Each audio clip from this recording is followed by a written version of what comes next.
kung saan mang lugar tayo dinadala sa araw-araw ng ating mga buhay. So, kung mayroong mga katanungan patungkol sa nire-represent, yung mga representative po ang siyang kailangang mayroong kasagutan. At tayo po yon, sabi ng salita ng Panginoon. We are the ambassadors for Christ in every place that God brings us. Sa hapon po na to, babasahin natin ang salita ng Panginoon na matatagpuan sa Romans chapter 10, verses 12 to 15. Romans 10, 12 to 15. Mangyari po na sundan nyo sa inyong kanya-kanyang talin. Romans chapter 10, verses 12 to 15. Ang sabi po dito, for there is no difference between Jew and Gentile. The same Lord is Lord of all, and richly blesses all who call on Him. For everyone who calls on the name of the Lord will be saved. How then shall they call on the one they have not believed in? And how can they believe in the one of whom they have not heard? And how can they hear without someone preaching to them?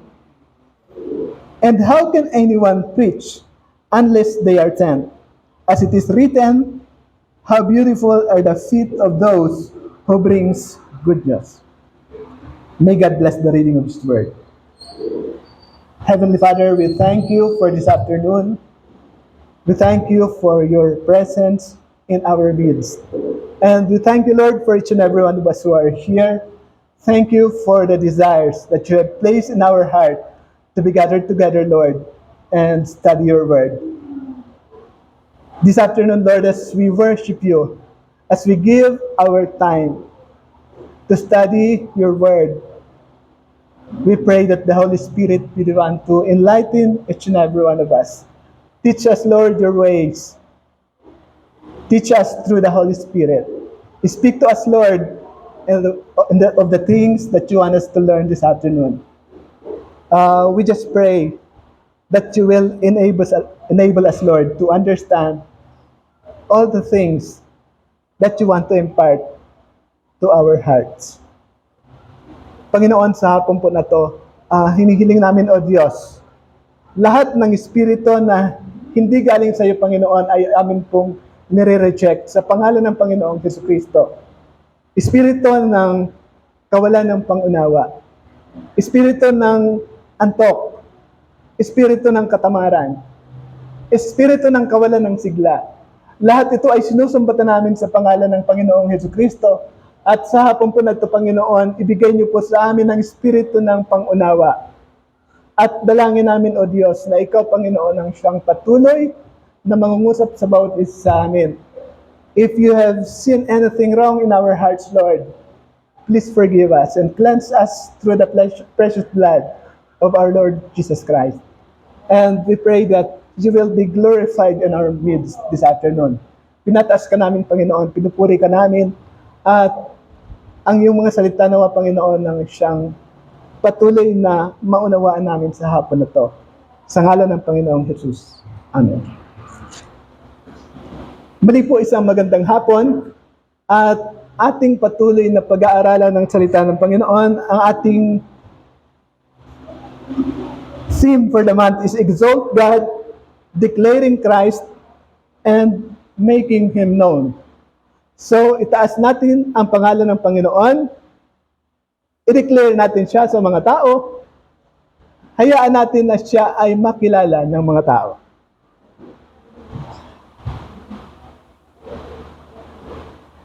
Ito pong chapter 10 ng Book of Romans, ito ay nagsimula sa pamamagitan ng kapahayagan ni Apostol Pablo ng kanyang desire na maligtas ang kanyang bansang Israel. Ang sabi ni Pablo, brothers and sisters, my heart's desire and prayer to God for the Israelites is that they may be saved, for I can testify about them that they are zealous of God, but their zeal is not based on knowledge. So, ang nakikita po ni Apostol Pablo doon sa kanyang mga kababayan na Israelita, Nakikita niya na yung kanyang mga kababayan, mayroon silang mga pagnanasa patungkol sa Panginoon. Pero sabi niya, not based on knowledge. Ibig sabihin, hindi naaayon sa tamang kauturuan ng banal na kasulatan. Ngayon po, siguro, sa nakita natin na ito sa desire ni Paul, mayroon siyang nakita na kanyang mga kababayan na mayroong pagnanasa patungkol sa Panginoon, pero kulang sa kaalaman. Siguro sa hapon na to, may mga tao na magpa-flash sa ating isip. Either mga mukha, o kaya mga pangalan ng tao na magpa-flash sa ating isip. Sino kaya ang kauna-unahang tao na pumapasok sa isip natin na ganito ang kalagayan? Mayroong desire sa Panginoon, pero ang kanyang kaalaman ay hindi naaayon sa banal na kasulatan. Ito po ay kapahayagan ng Panginoon.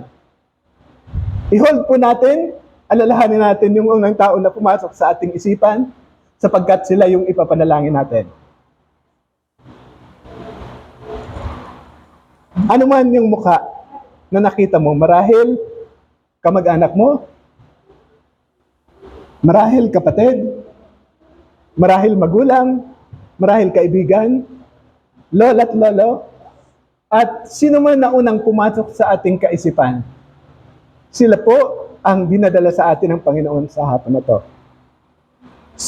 These are the people who wants God, but their knowledge is not enough. Their knowledge is not in accordance with what the Word of God is teaching us through the years. So, ito po yung pagnanasa ni Pablo. Naway sa hapon na to, kung mayroon tayong mga nakitang mga mukha o mga pangalan, magkaroon din ng desire sa ating mga puso na sila po ay ipanalangin gaya ng ginawa ni Pablo na pinapanalangin at sila ay maabot ng salita ng ating Panginoon. So, naway, stir din sa atin ng Panginoon yung desire na gaya ng pagnanasa po ng apostol na Pablo. So, ulitin ko, sabi niya, my heart's desire and prayer to God for the Israelites is that they may be saved, for I can testify that about them that they are zealous of God, but their zeal is not based on knowledge. Naway naglagay po ng mga mukha at mga pangalan ang Panginoon sa atin sa hapon na to. At ipapanalangin po natin sila at aabutin natin sila.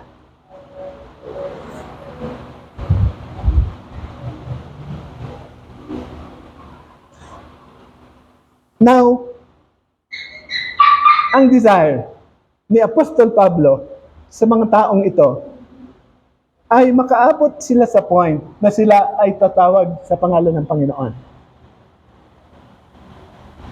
Dinidesire ni Paul na yung kanyang mga kababayan, yung kanyang mga kakilala, marahil yung kanyang mga kaibigan at kamag-anak doon sa Israel ay magkaroon ng pagkakataon na sila ay tatawag sa pangalan ng Panginoon. Ano bang mayroon sa pangalan ng Panginoon na nais ni Pablo na siya ay tawagan ng kanyang mga kababayan? Sabi po doon sa verse 12,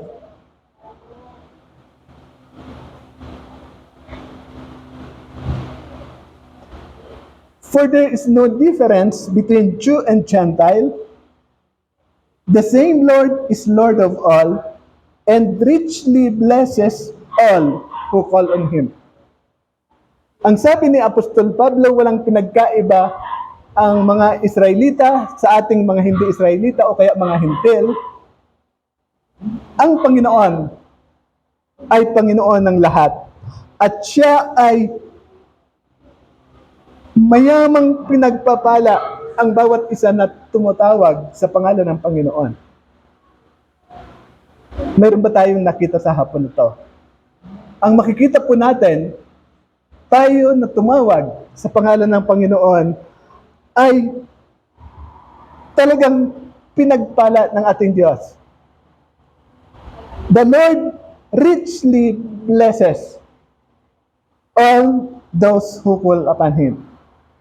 So, tayo pong mga mananampalataya na nakaranas, na tumawag sa pangalan ng Panginoon, hindi po tayo mga kawawa. Hindi po tayo mga talunan. Tayo ay pinagpalang lubos ng ating Panginoon. Minsan hindi lang natin na-realize na tayo ay pinagpalang lubos.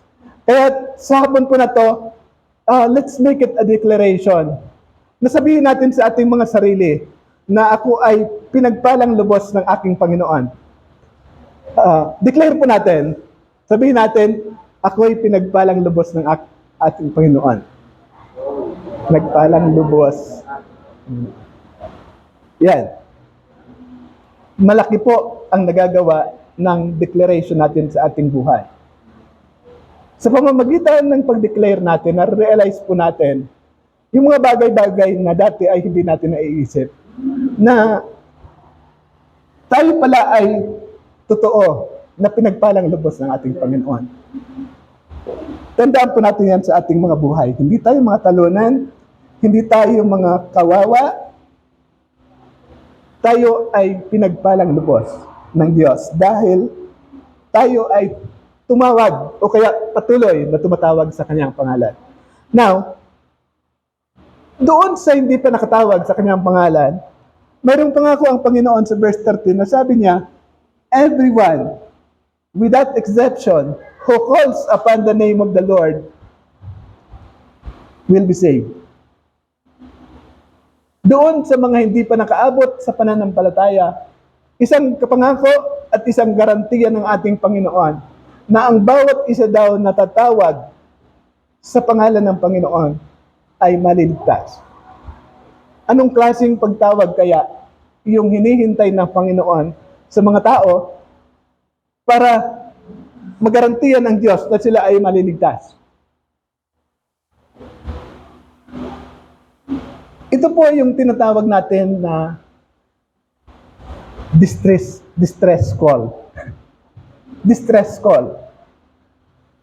Ito ay tawag ng isang tao na lahat ng pag-asa na nakapaligid sa kanya ay hindi na niya maaasahan.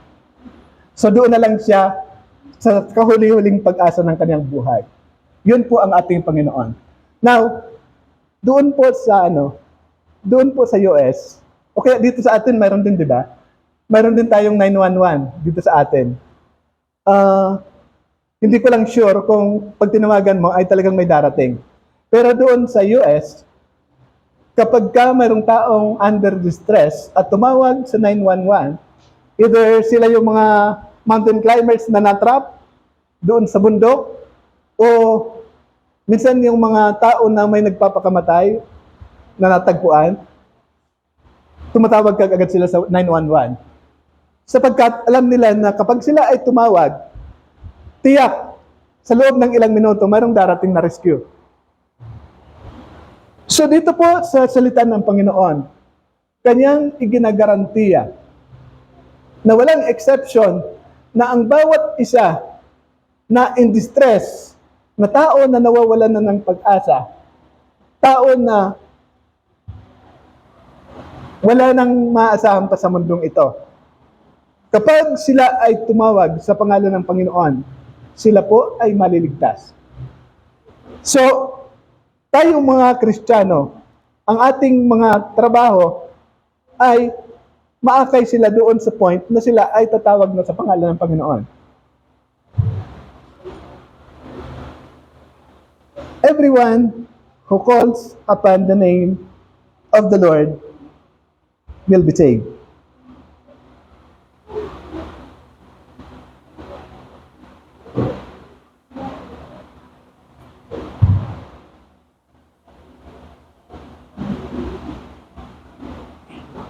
Now, bago tumawag ang isang tao sa Panginoon, kinakailangan muna na makita niya ang kanyang totoong kalagayan. Ang sabi po dito sa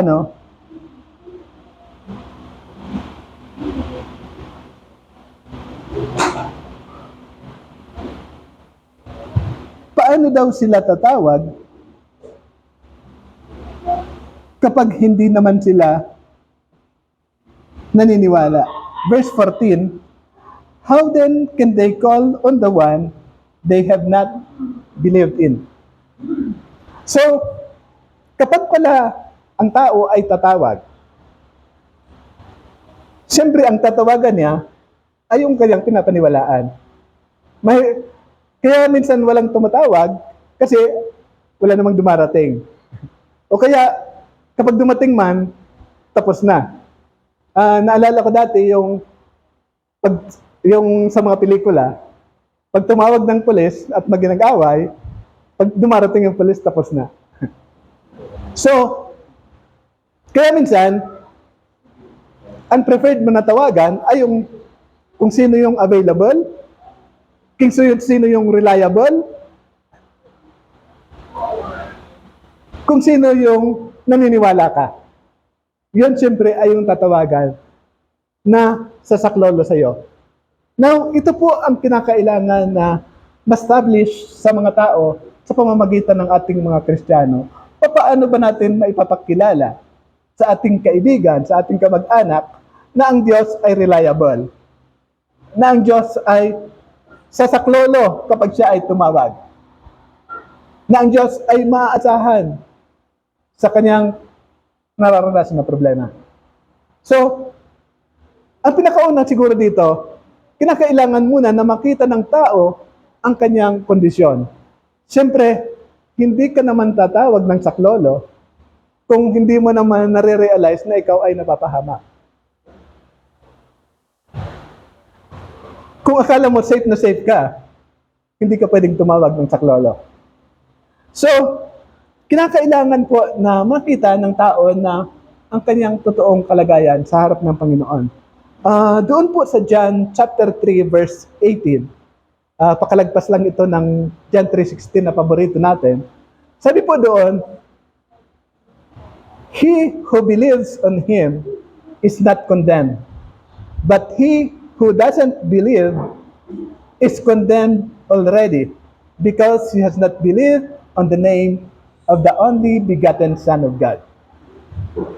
Ang sabi po doon sa Juan 3:18, yung mga nananampalataya daw sa Panginoong Jesus ay hindi na hinahatulan. Subalit, yung mga hindi nananampalataya, hinatulan na. Sa madaling salita, tapos na yung hatol. Naghihintay na lang ng execution. So, kung i-compare natin sa bilanggo, ang kalagayan po ng tao na wala pa sa Panginoong Jesus, sila ay katulad ng isang kriminal na nahatulan na, mayroon ng sentensya na kamatayan, pero sa kasalukuyan, nakabilanggo pa, naghihintay pa ng execution, final execution ng kaniyang sentence.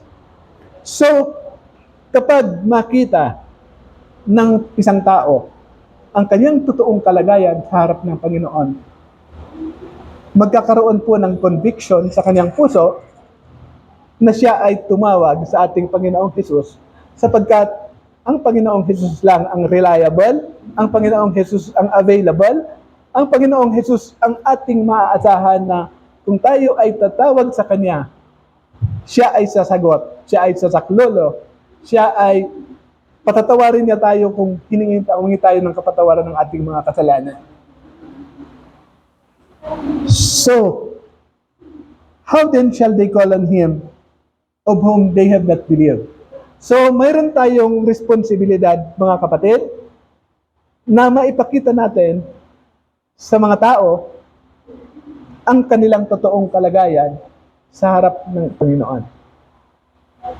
Ito ay nakita rin natin, siguro, nung tayo ay hindi pa mananampalataya, bago tayo tumuloy sa pagtawag sa ating Panginoon, na sinabi natin na, Panginoon, patawarin mo ako sa aking mga kasalanan. Nakita muna natin ang ating totoong kalagayan sa harap ng Diyos. Na tayo pala ay mga miserable, na tayo pala ay mga makasalanan, na tayo ay nangangailangan ng tagapagligtas. Na hindi natin kayang iligtas ang ating mga sarili sa pamamagitan ng ating sariling kakayahan, sa pamamagitan ng ating sariling katuwiran, sa sa pamamagitan ng ating sariling mabubuting gawa. So, nang ito ay ating nakita, tayo ay tiklop luhod na lumapit sa ating Panginoon, na tumawag sa kanyang pangalan, at di tayo binigo ng Panginoon gaya ng kanyang pangako na ang bawat isa na tatawag sa pangalan ng Panginoong Jesus ay maliligtas. At tinitiyak ko po na kung mayroon tayong mga kaibigan, mayroon tayong mga kakilala na maipakilala natin sa Panginoon, sa tuwing sila ay tumawag sa Panginoon, hindi rin sila bibiguin ng Panginoon. Sila rin ay maliligtas. Now, sabi po dito, how can they believe in the one of whom they have not heard? Unang how, paano daw sila tatawag sa hindi nila pinapaniwalaan? Pangalawang how, ni Pablo, paano sila tatawag kung hindi naman nila napakinggan?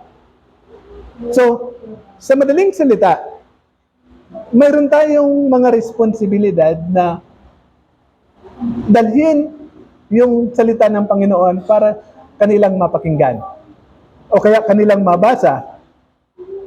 O kaya, kung ano pa mang pamamaraan, marami pong paraan sa ngayon na panahon ng social media, marami ng pamamaraan. Text, tawag,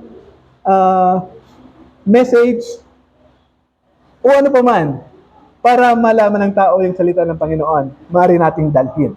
So, sabi po doon, paano daw nila mapapaniwalaan kung hindi nila narinig?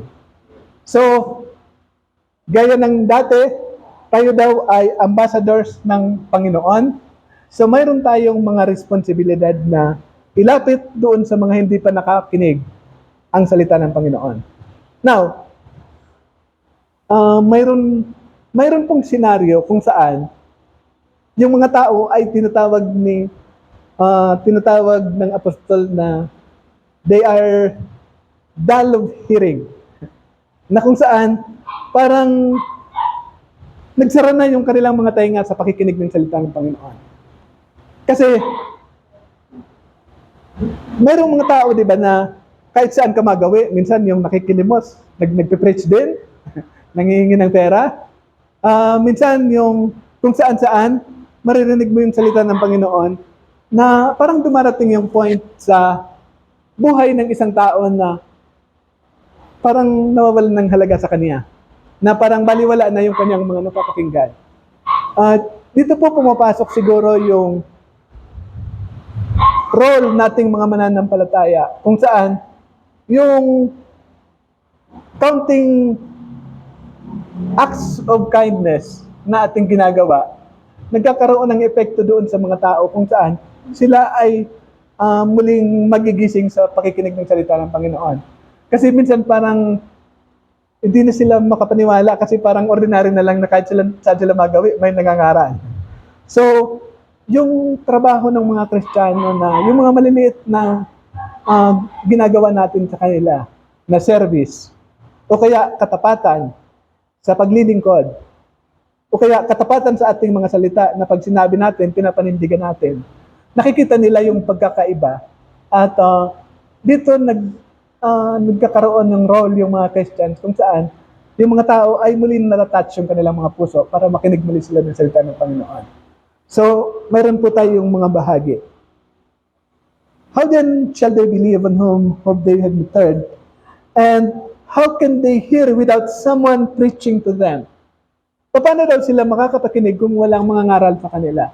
Now, ang preaching, hindi nangangailangan ng entablado, hindi nangangailangan ng pulpito na tulad nito. Maaring yung simple na conversation ay nagbibigay tayo ng salita ng Panginoon. Maaring yung simple na palitan ng text, tayo ay nagbabahagi ng salita ng Panginoon. Yung simple na group chat, nakakapagbahagi tayo ng salita ng Panginoon. So, hindi natin kailangan ng entablado, hindi natin kailangan ng platform.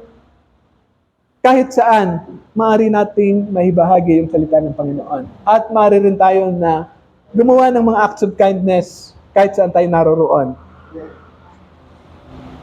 Ito ay nakaka-apekto po sa puso ng mga tao upang sila ay muling lumapit sa Panginoon. Upang yung kanilang mga matigas na puso ay muling lumambot at maabot sila ng salita ng Panginoon. And lastly, sabi po dito, and how can anyone preach unless they are sent? As it is written, how beautiful are the feet of those who brings good news. Ang sabi po, paano daw makakapangaral yung hindi ipinadala? Ang tanong, mayroon bang hindi ipinadala?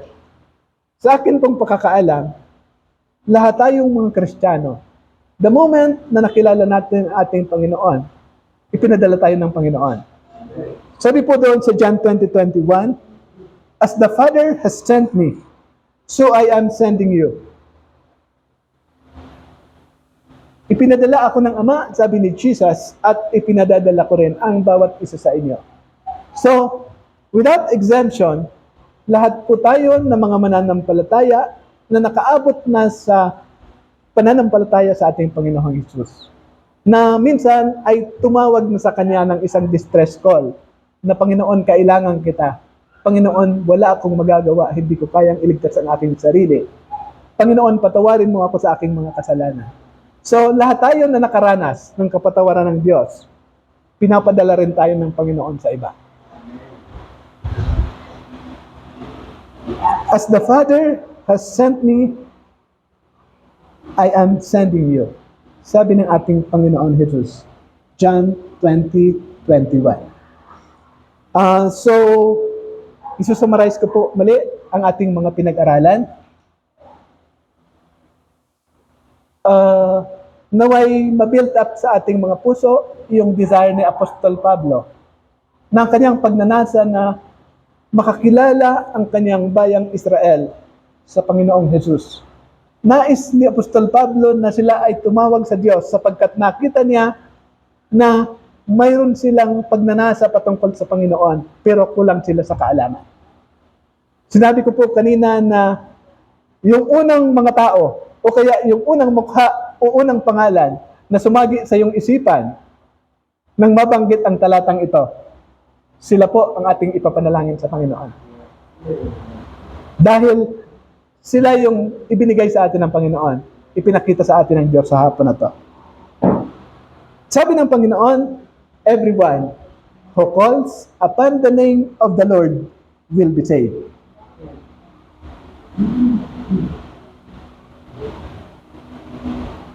At sabi po dito, the same Lord is Lord of all, and richly blesses all who call on Him. Siya ay Panginoon ng lahat at Kanyang lubos na pinagpapala ang bawat isa na tumatawag sa Kanyang pangalan. At kung tayo ay isa doon sa mga tumatawag sa Kanyang pangalan, i-claim po natin sa hapon na to na tayo ay lubos na pinagpala ng ating Panginoon.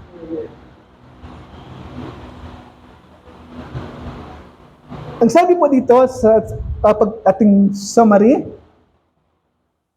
ang tao ay tumatawag lamang doon sa kanyang pinapaniwalaan. Kailangang ma-establish